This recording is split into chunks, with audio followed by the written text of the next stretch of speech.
যাদের নেতৃত্বে এই আন্দোলন হয়েছিল, সেই আন্দোলন মূলত বামপন্থী ছাত্র সংগঠন নেতৃত্ব নিলে পরে তারা কিন্তু শেষ পর্যন্ত সেই আন্দোলনের নেতৃত্ব দিতে পারে। কালকে আমার কাছে যেটা খবর, যে ডরিনা ক্রসিং এর কাছাকাছি আসার আগেই যারা শিয়ালদা থেকে যাত্রা শুরু করেছিল তাদের সাথে একটা বড় ভিড়, তারা কোথা থেকে এসেছিল আপনারা নিশ্চয়ই আগামী দিনে সেখান থেকে খোঁজ পাবেন, গ্রেপ্তারি শুরু হলে বুঝতে পারবেন। তারা একসাথে এসে ধরা হয় এবং তারা একটা বিরাট সংখ্যায় তারা এবং তারা যখন ডরিনা ক্রসিং এবং তারপরে ধর্মতলাতে পৌঁছয় তখন সাংবাদিকদের উপর অত্যাচার, বোতল ছোড়া পুলিশের উপরে, মহিলা সাংবাদিকদেরকে শারীরিকভাবে নিগ্রহ করার চেষ্টা করা সফল হয়নি। একজন সাংবাদিকের সাথে আমার কথা হয়েছে ফোনে, সে বলছে তাকে কিছু মেয়ে বাঁচায়, না হলে পরে সে তার স্থূলতা হানি হতো।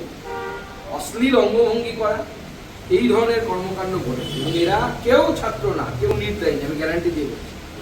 নিট দিতে গেলে যে যোগ্যতা লাগে তার ধারে কাছেও নেই যারা এই ঘটনাগুলো করে। আমাদের সরকার মাননীয় মুখ্যমন্ত্রী স্পষ্ট করে দিয়েছে কেউ রেয়াত পাবে না, কেউ ছাড় পাবে না। এদের গুন্ডামি করার ইচ্ছে হয়েছে, তো গুন্ডামি কাকে বলে এটা দেখতে শিখবে।